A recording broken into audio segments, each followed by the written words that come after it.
Hello, welcome to the video. So in this video, we will be discussing still in Unit 2, but we're going to tackle Lesson 2 of Unit 2, which is all about number patterns. So we already discussed in Lesson 1, patterns in nature and in art. No? So you see, as I've explained during our discussion, there are patterns or like patterns in the things that surrounds like in nature, the leaves, the the spirals of storms, tornadoes, the cloud, maybe the clouds as well. Many things in the nature follow a pattern. And then also in arts, which is of course inspired by nature, so there are the designs, the images follow distinct patterns, no?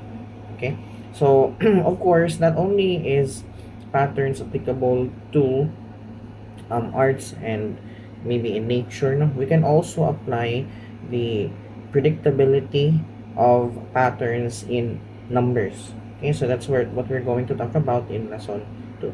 But before we proceed with that, let's answer first this activity. I want you to try, since you already encountered something like this in your mathematics 10, so I want you to try to answer these set of numbers and predict what will be the next numbers in the lists. Okay, so I want you to pause the video and try to answer it on your own.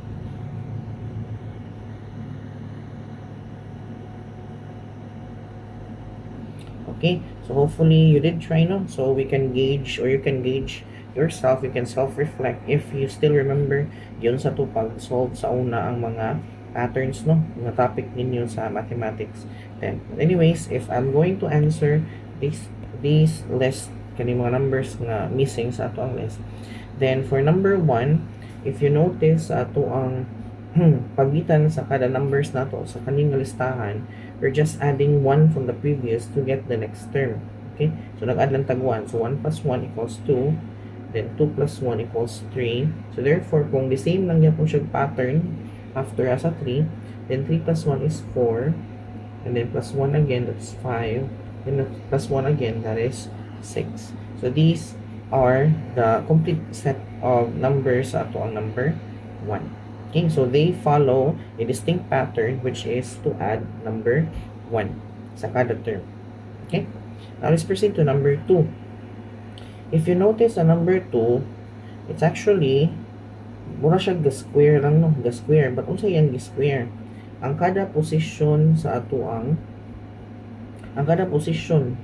ang kaning listahan. So for example, this is the first position, correct? Okay, so if you square the position, the answer is 1, which is this one. Okay, then for example, sa second position na to kani dinhi.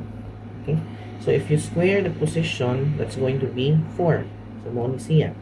So therefore, ang third position kung square na to, that is 9, mausad siya. Ang atong fourth position kung atong square, maupod ni siya 16. Okay, so you can, from the pattern itself, you can say that maybe sa fifth position, that is just 5 square or 25. Okay, for the sixth position, that's 6 square, which is 36, and for the seventh position, that is 49. Okay, so this is going to be 36 and 49. And the pattern that is being followed by the list of numbers is the position getting squared. Square na siya nga position. Later on, I will also tell you noon sa nga type of kaning sequence ang atong i-follow sa number 2. Okay? For number 3, if you notice, ang ato ang numbers has a particular pattern na i-follow, and it is adding 3. Mag-add og 3 sa kada term para makuha ang sunod nga term. Okay? So for example, negative 7 plus 3, that is negative 4. Negative 4 plus negative 3, plus positive 3 is negative 1. So negative 1 plus 3 is 2, and then 2 plus 3 is 5. So you can guess from the pattern itself, which is adding 3, now the next will be 8, next is 11, and last is 14. Okay, so again, the number 3 na list na to is following the pattern na mag-add ka og 3 sa kada term to know the value of the next term. Okay? Next, for our number 4, okay, we already discussed this from our previous lessons in lesson 1. So, di ba, there are certain patterns that follow this what we call Fibonacci sequence. So if you remember a Fibonacci sequence, ang usual lang ha, dili gyud ang katong kaya may instances where ang set of numbers follow the rule of Fibonacci, but this is dili ang numbers ang Fibonacci numbers gyud. Okay, but I will show it sa siguro sa atong slides din sa atong presentation. So ako ipakita niya. But anyways, going back, so kani is just the Fibonacci numbers. Okay, so you would know kung na inyong listahan kung unsay sunod ani. But if you're going, or if you don't know the numbers of the Fibonacci sequence, then all you have to do is just add the previous two nga terms and then add it to your, or the result rather will be the kaning value of the next term, or the third term in this case. Kaya kung ang first and second will always start with 1, then the third is just the addition of the first two terms. So mahog siya nga 1 plus 1 equals 2. So para makuha nato ang sunod ani, which is 3, you just add 1 and 2. So 1 plus 2 is 3. So ang sunod will be 2 plus 3, which is 5. And ang sunod is 3 plus 5, which is 8. And 5 plus 8, which is 13. Again, these number 4 is an example of the Fibonacci, or not really an example, but is the Fibonacci sequence. So you can continue this one if you want. Again, all you have to do to know the value of the next term sa Fibonacci is to add, let's say for example, kung ato ang sunod nga term dinhi, you just add the previous two nga kaning terms para makuha ang value dinhi. Okay? So if you want to try, you can try it on your own sa search paper baka nimo or sa imong notebook. Now for the last one, ako po ni-introduce later ha. And this is kinda tricky na particular nga kaning number. Kaning list of numbers rather. Okay? So for this one, let's try first to subtract each of the terms sa iyang previous term. For example, if you subtract 3 and 7, you're going to get 4. If you're going to subtract 7 and 14, you're going to get 7. And if you're going to subtract 14 and 25, you're going to get 11. Okay? Now, wala pa tamahuman. Okay? Now, I want you to figure out what is the difference between the two, or kaning the difference pagyud sa difference ato ang original nga listahan. Okay? So if you're going to subtract 7 and 4, you get 3. And if you're going to subtract 11 and 7, you're going to get 4. Okay? Are you getting the sequence now? Okay, very good.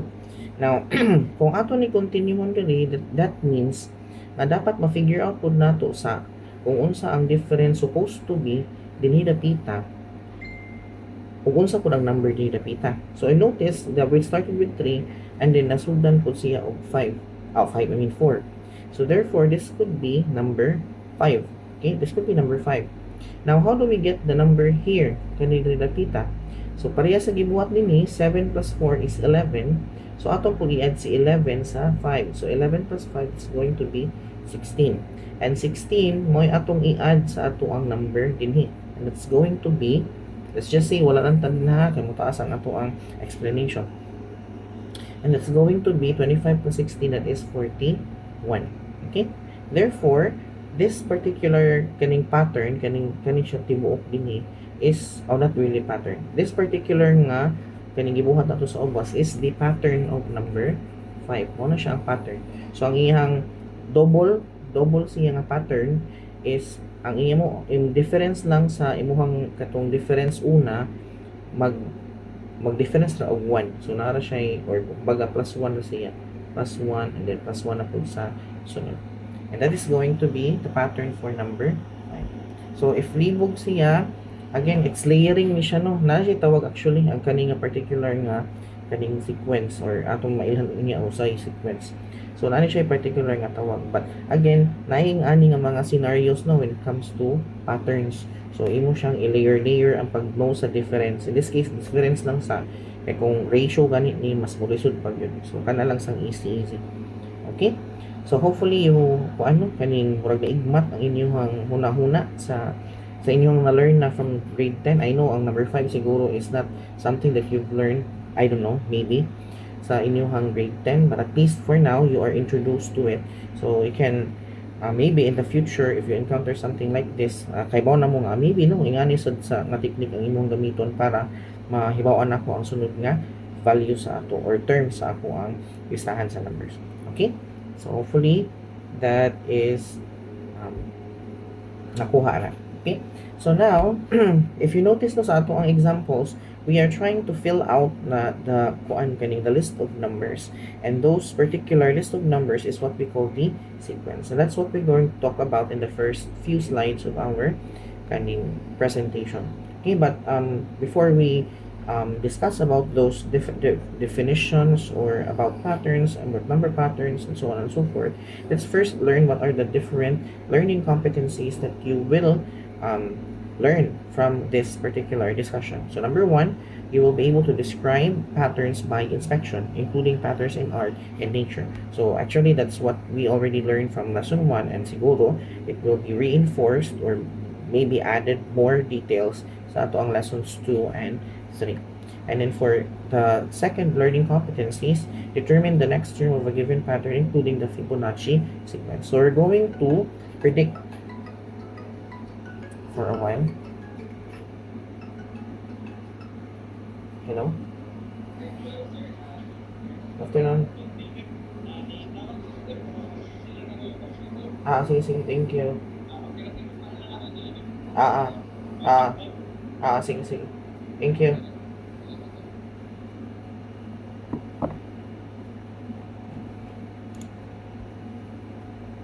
For a while lang saan.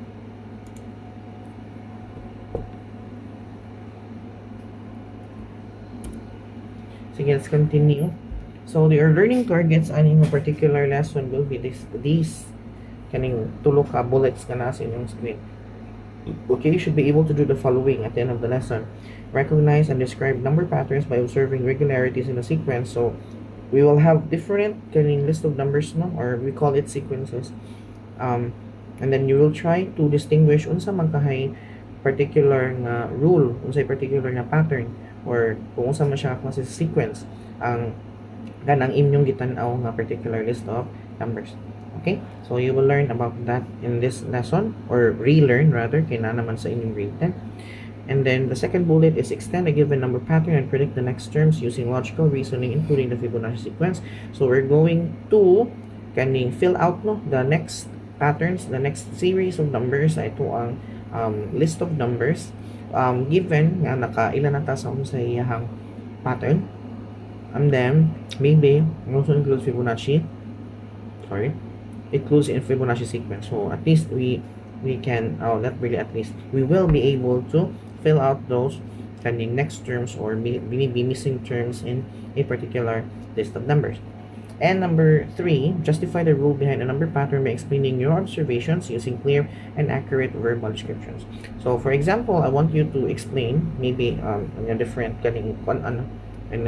instance, I want you to explain why you use this particular rule or pattern in filling out the missing terms in a set of numbers. Then you will be able to explain. So hopefully that's what we can accomplish during this lesson that we have. Okay, let's continue. I'm going to skip some slides over here and we'll just go directly to the definition of planning sequences. Okay, as what I mentioned, we were going to talk about sequences in this lesson. So what is number pattern then? So a number pattern, like the definition of pattern itself, is a systematic arrangement of numbers that follow a specific rule. So instead of just saying that it's a shape, it's a maybe letters, maybe other things that that follows a certain pattern, in this lesson we were only going to talk about number patterns. So the numbers follow a specific rule. Okay, so if you remember from your grade 10, we had different types of list of numbers and they follow certain rules. It could be addition, it could be multiplication, it could be the reciprocal of the addition, or the Fibonacci themselves. Okay, so I hope that you still remember those. So let's proceed. Now, when it comes to number patterns, okay, um, what's amazing about number patterns is that you are able to predict. It's predictable. It's repeated, so it makes knowing the next set of numbers from that particular set of numbers predictable. Pwede na to siya matagna. Okay? Or pwede na to siya ma-solve para makahibaw ta kung unsay value atong let's just say position atong set of numbers.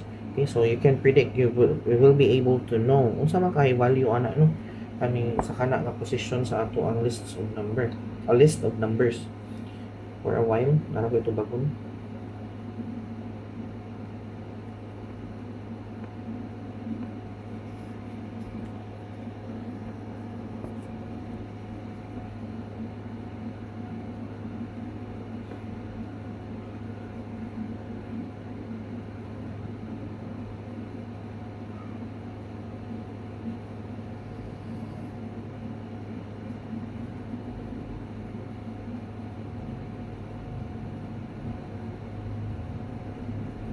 Dali lang ha.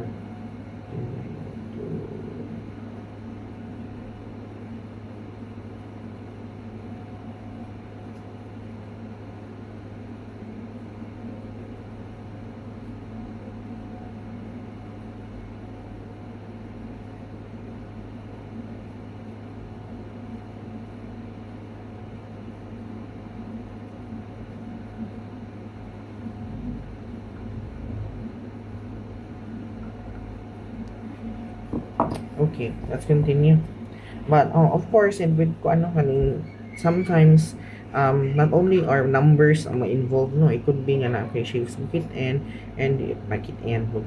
makit-an unya you're just translating those shapes into particular numbers. So pwede po siya. Okay? Now, if you have a particular list of numbers lang sa taha kay again, we're going to kuan manginuon eventually we will be dealing with numbers namang gyud nga sequences. So actually the list of numbers that you're going to see in our next slides are called sequences. Okay, again the list of numbers that follow a particular rule or kaning pattern is what we call a sequence. It's an ordered list of numbers that follow a certain rule. So naa siya gi-follow nga kaning rule ang kanang ilista nga mga numbers. Dili lang kay kanang random na sila nga kanang random na silang gilista sa usa ka sequence. So they still follow a particular rule. Okay? So it could be nga nag-add ka og number, like sa katong activity, we added a number to the previous kaning term para makuha ang kaning sunod nga term. So ingana siya. And from by the way, why I keep saying a term ang kaning kada number is that because each number in a sequence is called a term. Okay, so for example, natin nga nga term 1, 2, 3 that meaning walay katapusan. Then this one number is called a term. The second number is called another term. And then the third number is called another term. So on and so forth. So each of the numbers inside a particular sequence is a term. Okay? And the term and the position of each term in a sequence is important because mo po na imong gamito no when you're trying to notate no and locate the value or to trying to solve for the value of a particular term inside the sequence. So for example, we usually use letter A for arithmetic sequence, and I will mention that later on sa different types of sequences. So arithmetic will be A, and then ibutang nimo sa ubos will be N, or the number of position that you're looking for.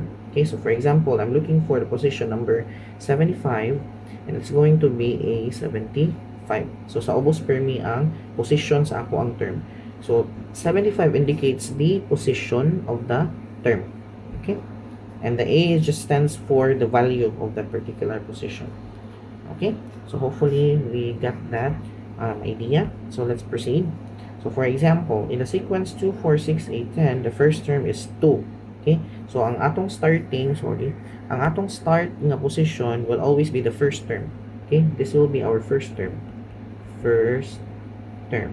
Okay? And the consecutive terms after that will be the second term, third term, fourth term, fifth term. In this case, fifth term na siya putol. Yan ang giputol. Okay? And clearly, sa ato ang listahan, you can see that they are multiples of 2. Okay? So, it could be nga, not really could be. Ang iyahaan ni is just 1, ang position, times niya of 2, so muning 2. Sunod, ang second is, ang 2, nga position, times of 2, so 4. Sa ni, ang position 3, so 3 times 2, 6. Kani, position 4, 4 times 2, 8. And position 5 is 5 times 2, 10. So, yung na siya. So, ang imuhang ang imuhang or you can look at it that way, no? But ang sa atong study guide, it says here nga nag-increase lang siya by 2 per term. So, it could be, we started by 2, so we added 2, so nahimong 4 ang sunod. We added 2 again, so nahimong 6. We added 2 again, nahimong 8. And we added 2 again, so nahimong 10. Okay, you could look at it that way as well. Okay? So, mauna siya ang ato ang kaning number pattern. So, again, the set of numbers follows a particular rule. And each of the term is, or the position of each of the term, ito ba ko? I don't know. The first term, or the very first number that you will see in the sequence is what you call the first term, and then the consecutive terms will be the second term, third term, fourth term, and fifth term. Okay? Now, there are two types of sequences. We have the finite and we have the infinite nga sequence. So, when you say finite, it has limited terms. It has limited terms. Okay? So, when you say limited terms, it means that you are able to know the beginning of the set and the last term of the set. Okay? So, sa kani, ato ang example diri sa babaw, this is an example of a finite term. A finite sequence, rather. Finite sequence. My penmanship sucks. Anyways. So, sequence. Ako na i-shortcut. Sequence. Okay? Now, how do we differentiate finite from infinite? So, infinite is without end. It continues without end. So, how do we notate that in our sequence? Easy. For example, we have this 1, 2, 3, 4. So, if you want to stop it there, but you want to indicate nga napa na siya continuation, napa na siya supposed to be numbers, wala lang nimo gisuan, then you put triple dots. Triple dots. 1, 2, 3. Okay? What is this dot? What is the name of this dot? These are called ellipses. Okay, and this indicates that there are values after 4 that you have not written, but is indicated nga naa pa siya sumpay. Okay? So, again, there are two types of sequences. We have finite sequence. So, there is an end. You know what's the beginning and the end. And there's finite. You know that the beginning, but you are not aware what is the end. Wala ta kahibaon sa kani kinatapusan nga value, or at least wala siya known na katapusan sa value. Infinite siya. Kung wala siya kinatapusan. Okay? So, hopefully, you got that. Now, how do we recognize the different number patterns? Okay? This is what you learned from your grade 10. So, there are different types of, how do you say it? It's not really the types, no? Because you have finite and infinite. You can say rules, no? Rules that number patterns have. At least the ones that are common. Okay? So, we have arithmetic. So, for arithmetic, you have a constant difference, or ang sa inyohang na-mention siguro sa grade 10 is common difference. Again, the concept is the same. Kahit lang ang nagamit ng word na nag-una. Okay? So, same lang yan po siya. So, arithmetic, no? We add a particular difference between terms, or not really between terms. You add a particular number from the previous term to get the next term. For example, kung yung ani, 1, 3, then 5, then you know, or dili na kayo mo add numbers na siya, sir. Let's just change that. Let's say we have 1, and then 4, let's say 7, 10. Okay? And then if we want to figure out the next terms, then let's for each of these terms na siya common difference na 3. So 1 plus 3 is 4, and then 4 plus 3 is 7, 7 plus 3 is 10. Okay, so ang next terms will be adding 3 as well. So 10 plus 3 is 13, and then plus t again, that's 16, and then plus t again, that's 19. Okay, so there is a common difference, or nag-add lang ta in between or kanang sa previous term to get the next term, and that is arithmetic sequence.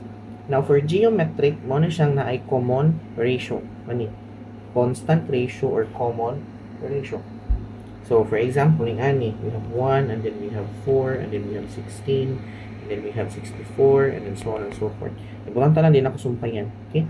So in this case, you know that, not really, you know, you may notice that there is a ratio, no, in between the terms. For example, sa first term sa second term, if you divide the second term by the first term, that's 4. So 4 divided by 1, that's 4. 16 divided by 4, that's 4. 64 divided by 16 is 4. Okay? So there's a repeating number nga imuhang gi-multiply from the previous term to get the next term. And that is the geometric sequence. Okay? And we also have recursive, no, na particular sequence. And this is best exemplified by the Fibonacci sequence. Kanang mag-need pa siya sa previous nga two terms para makuha niya ang ihang next nga value. Now, if you remember also from your grade 10, there are two kaning ways on how, ako lang na-introduce later sa atong lesson 10. So, kana lang sa ta, recursive. Okay, again, this is best exemplified by Fibonacci sequence. So, it depends on the previous terms. Magdepende siya. Okay, highly dependent on the previous terms. Now, the other the other number patterns or rules that are commonly followed by kaning number patterns are, we have the square, so mao tong magdubli, like we say 1, atong example number, ato tapay tao, I remember,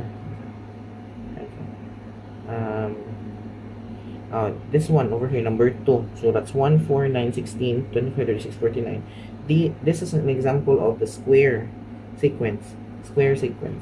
Okay, so let's go back. We also have cube. So cube is motong ang position raised to cube. Cube is 3. So that's 1 raised to cube. That is 1. 2 raised to cube. That is 8. 3 raised to cube. That is 27. And then so on and so forth. So that these numbers over here will be the cubic sequence. Cube sequence. We also have linear. Now later, atong I will give an example, no, nga arithmetic supposed to be siya, but we can show it as linear. Kumbaga, what I'm trying to say is that arithmetic can be linear, or in most cases is linear na siya nga sequence. Okay? And we also have quadratic. Ang quadratic is ako ang na-explain sa silver, no, and my apologies for that. I forgot yun. I mentioned to them nga ang quadratic sequence follows katong x squared plus 2x plus 1 may ana ba. So na siya polynomial lagi follow nga rule sa kana nga sequence. But actually, if you look into videos no nga naa sa internet regarding quadratic nga kaning problems, okay, or quadratic related na sequences rather, ang number 5 nato is an example of a quadratic, or at least the manner on how it is solved is quadratic sequence siya. Okay? But usually sa quadratic nga ni siya ay, let's say, di ba magkuha man kano sa common difference sa kada terms or in between terms. Now kanang kada common difference ani niya napod siya common difference, pero dili ing ani ha sa kaning nga case kay actually nagkita ang maestro pero at least no nakita man gyapon nato nga napod siya sa gunson. Okay, so ang nahitabo ani is ang common difference pag yun aning common difference din ni kanina sa second layer kani siya din is nara siya usa ka number nga nagbalik repetitive siya nga number. Okay, so for example ibutang ta lang ha 4 ug 7 ang sa difference ha, tapos nahimong 10 tapos nahimong 13. Okay, so igtanaw ninyo sa common difference, aning common difference nara siya nag 3 kada number. Okay, since two layer man ni siya na ay common difference 1 and common difference 2, this is what we call quadratic sequence. Okay, and I believe na ani sa module sa public sa study guide nato sa grade 10 sa katong sa Chinese pila pa grade 10 ha, ang sa katong gikan sa laing schools, I don't know sa public especially kay naani sila naka-mention ang ilang module o quadratic wala lang nako ni ma-discuss akong kuan mga students sa una sa grade 10. So mao ni siya ang gina-follow. Okay, murag 2 layers siya ba nga pagpangita sa common difference. Wala pa ang common ratio ha. Maybe siguro naa ang common ratio maybe lang o pasad ko ka-encounter hinuon nga na ayun ana. Pero for kaning ngani addition lang, simple addition, then nani exist ang quadratic sequence. Okay, so again number 5 ang at least ang kanang the flow on how it was kung ano kaning na figure out ni iyang sunod nga term is ni follow og quadratic sequence. Okay, so mao na siya.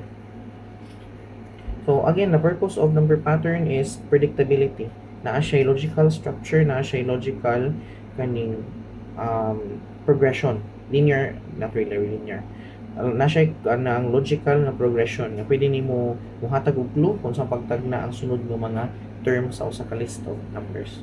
Okay, so hopefully na gets na. Now here's an example no of the application of number patterns in real life. So in banig weaving, they have they follow certain patterns no in creating the design. So in tanawin niyo sa picture kay naglaay design gyud ang ato ang banig. And if you maybe kung kaning kugihan yun mo kalimutan na sa yun sa unsay pattern nga nasa panig, so maybe it follows kaning gibutang sa ato ang paragraph which is 1, 3, 5, 7 and so on for each of the rows kuno. So it's the number of zigzag lines that are found in each of the rows. So it could be that, but for now just look at the picture and kaning just know nga these particular arts man ni siya follow number patterns as well. Okay, now how do we actually nabuhat na nato sa activity, but for discussion purposes I'm going to talk about it anyways. So for extending number patterns no, the first thing you need to know is that you have to determine unsa may gi-follow nga rule sa ato ang sequence, sa ato ang list of numbers. Okay, so continuing a given sequence by determining the terms that come next based on the rule. Based again take note, it should be based on the rules. And what are those rules? Mo tong pwede siya arithmetic, pwede siya geometric, pwede siya recursive o Fibonacci, could be square, linear, cube, quadratic, so on and so forth. So there are many types of number patterns that may be the number patterns being followed by the list of numbers you're seeing maybe sa test paper or in real life. Okay, so it could be that, and there could be many more out there. Okay, so ang inyo lang gud buhaton is to detect if there is a pattern that is being followed by the list of numbers. Okay, so for example, we have the list of numbers in the screen 3, 6, 9, 12, and 15. So if you're going to predict what is going to be the next terms after 15, next 3 terms rather, then first nimo buhaton ani is of course know kung unsa man kahay gi-follow nga rule ani niya.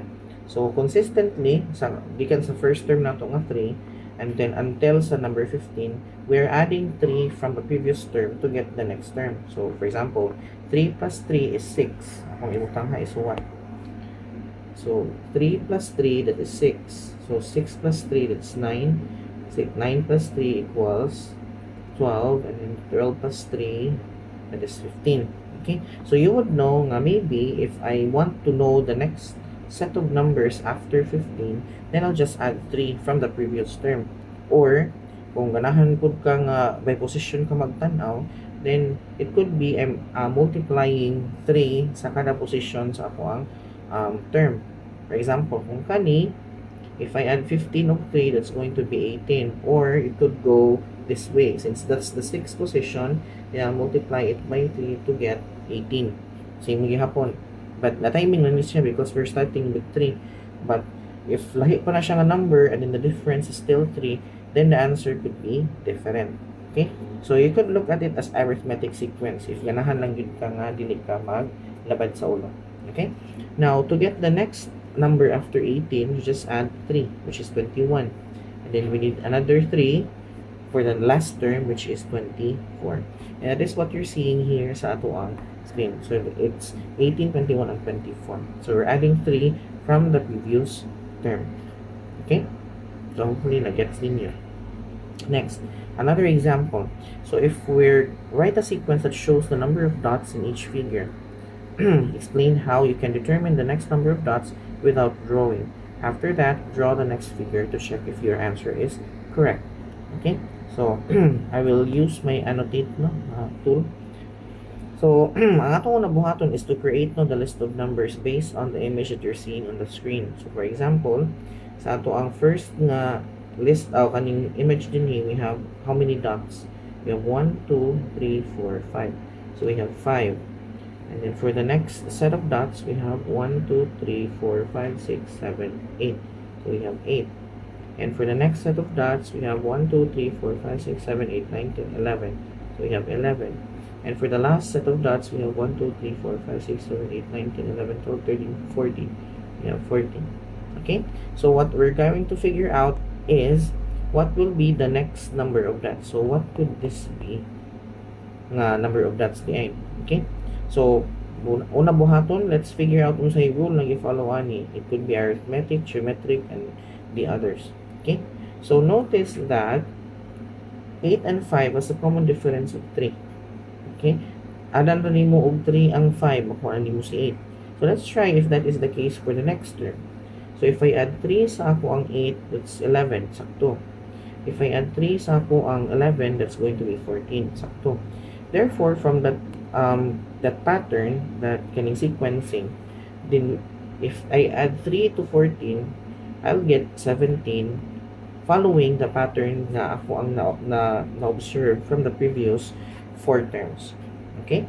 So therefore, the answer for this one is 17. The number. Number pa ta. Ang sunod buhaton is ang sunod nga figure. Okay, so i-observe na to ang figure. Now, from the first part, we have this column which is 3 kabuok ang sunod nga dots. Okay? Sa second nga figure, we now have 2 kabuok columns that has 3 dots. Sa atong third figure, we have 3 kabuok columns nga 3 kabuok dots. Okay? So am I seeing the pattern now? And for the last nato nga image, we're seeing 4 kabuok columns nga 3 kabuok dots. Okay? So by that, you would say maybe kaning the number of columns ra ang nag-add og 1 sa kada move niya into new term. Okay? So if I draw the new one, it's going to be 1 dot, first column, second column, third column, fourth column, fifth column, and the last dot. Okay? So how many dots are there? 1, 2, 3, 4, 5, 6, 7, 8, 9, 10, 11, 12, 13, 14, 15, 16, 17. Okay? So since there are 17 dots in my image, that coincides with the number that I wrote sa ato ang list of numbers. And that is the answer. Okay? Anyways, we'll see the explanation in the next slide. So, muna siya, observe the regularity. Unsay pattern, regularity. Okay? So, na-notice niya nga, nag-add lang ko or there's a difference of 3. Difference between each term is 3. So, muna iyang gigamit po pagpangita sa sunod nga number of dots sa sunod nga image. Okay, so those the next dot will be 17. And the number of columns, can i-increase man siya of 1 per position. So that's going to be 5 na on the 5th position. Okay, so 5 na kabuok columns, so therefore that is also 17. Okay, so for the rest of the explanation, you can read it using your paper accounts kung i-include ang slides ani sa inyong lesson 2, unit 2 lesson 2 na assignment. So basahan lang dito. So again, the answer is 17 for both the number and the image nga ato ang gi-draw. Okay? Now another example. A plant grows 1 centimeter on the first day and 3 centimeter on the second day. Okay? So i-follow siguro nga pattern. So atong i-continue.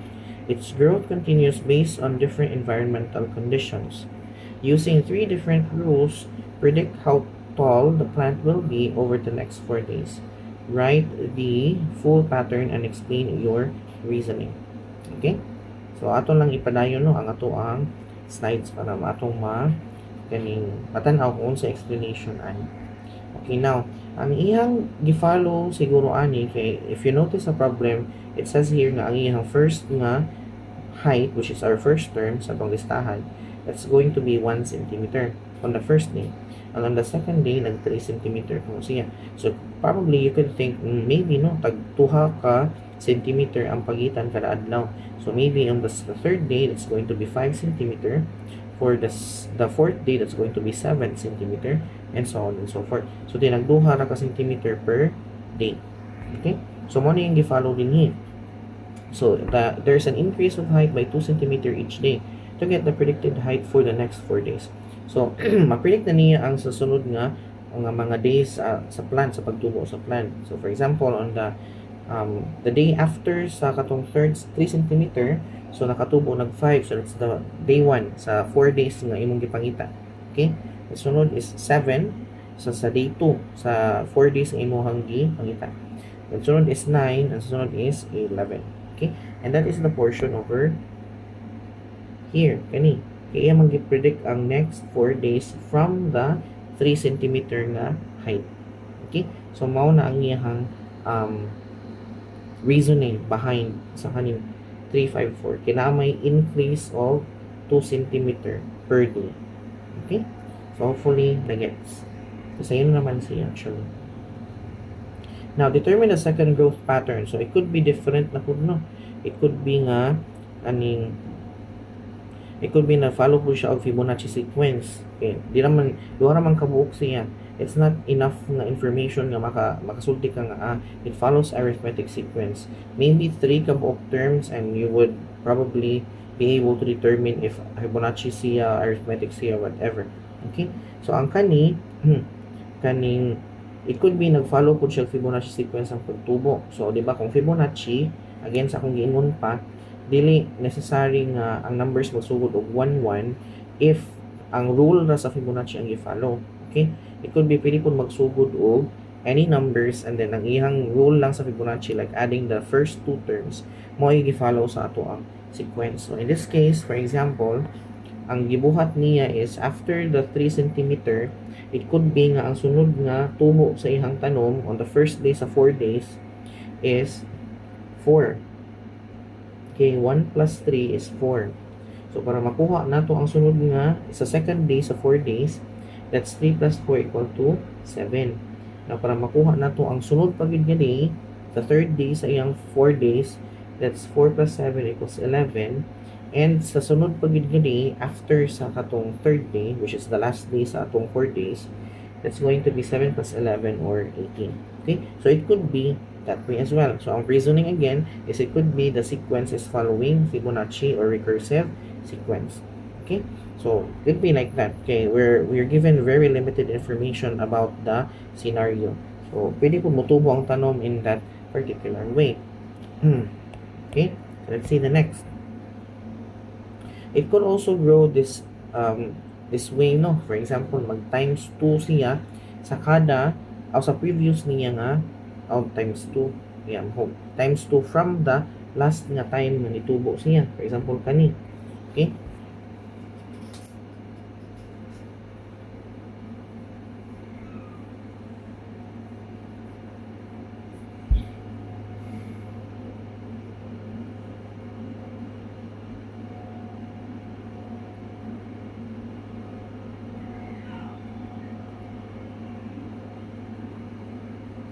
Okay, these are just let me just identify kasi pattern you follow din. Double the previous height. So, for example, kung 3, so that's going to be 6. And then subtract 1 to get the predicted height. I think the part na minus 1 is dili mao. Okay. The whole pattern itself, it focuses on this one pa. They focus on this one. Kung i-base lang nato sa numbers din. So, ang iyang ipasabot diri is kung i-multiply ni mo to ang day 2 sa start sa iyang day, itong 4 days nga pag-observe sa plan, then it's going to be 6. So, sakto. Okay, times na po na 2 for the next day, so that's 12, sakto. Okay, times na po na 2, that's going to be 24, sakto. Okay, times na po na 2, that's going to be 48. Okay, so there is a drastic increase of height no sa tong plan if kani ang pattern nga follow. But ang error sa ato ang paragraph dinhi is that he's saying that we need to subtract the first height, and then subtract the first height 1 centimeter to get the predicted height. Muna ihang error. Ang iya siguro pasabot ani is neglect siguro. Ang iya pasabot ani is neglect. Meaning, di nato i-consider kung unsa tong height sa previous nato nga term. Kumbaga, dili siya ang first term nato sa ato ang sequence. Instead, this number 3 here is the first term sa ato ang sequence. Okay? And ang iyahang pattern na gi-follow is geometric. Natay multiples of 2. Or multiply na 2 ang previous term to get the next term. Okay? I think that is what is being followed here. Okay? I don't know why nag-mention siya ani. But it could be nga pasabot is dili nato panumbalingon, dili nato tagdon ang number 1 nga height. Okay? So that's the third. We have another one which is the pila ka term. Three ra different rules. Okay? So first rule nato is arithmetic. Sorry. Ang i-follow nato nga rule aning step 1 is arithmetic. Ang step 2 is Fibonacci. And ang third step, not including 1, we're following geometric. Okay? So, hopefully, klaro sa ato. So, diyan. Ang additional pa nga kaning wording. So, therefore, patterns can model different growth situation. By observing how the numbers change, you can describe and predict real-world scenarios using logical rules without drawing or measuring. So, again, di ba kay ang gihatag nga information regarding sa problem is very limited. Like, we only given 2 days. 2 days lang yun sa pagtubo sa plan. So, they cannot really establish a definite nga pattern, a different rule nga gi-follow sa pagtubo sa itong plan.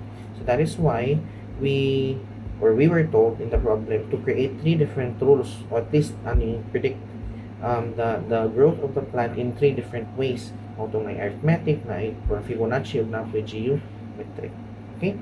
So, if napatay enough nga kaning data regarding sa growth sa atong plant, maybe we can establish a definite good nga rule na i-follow sa pagtubo sa plant. It could be Fibonacci. Okay, again, sa ako pa na-explain sa lesson 1, ang ato ang nature most of the time follows the Fibonacci sequence or the golden ratio. Okay, anyways, let's proceed to our keynotes. No? So again, a number pattern is a systematic arrangement of numbers. Number naman siya. That follows a specific rule. And ibalik po ng pattern, no? Repeated, predictable ang key term, arrangement of elements. And then sequence, an ordered list of numbers, and each of the numbers inside the sequence is called a term. Now, sequences can be categorized into finite and infinite sequence. Finite has beginning and end. Infinite has a beginning but no definite end. Wata kay baw sa tapusan. For extending patterns, you have to know the rule first. It could be following either arithmetic, could be geometric, Fibonacci, so on and so on. Okay? And for identifying the pattern rule, kasi it could be recursive and many more. Okay? Wait sa kadali.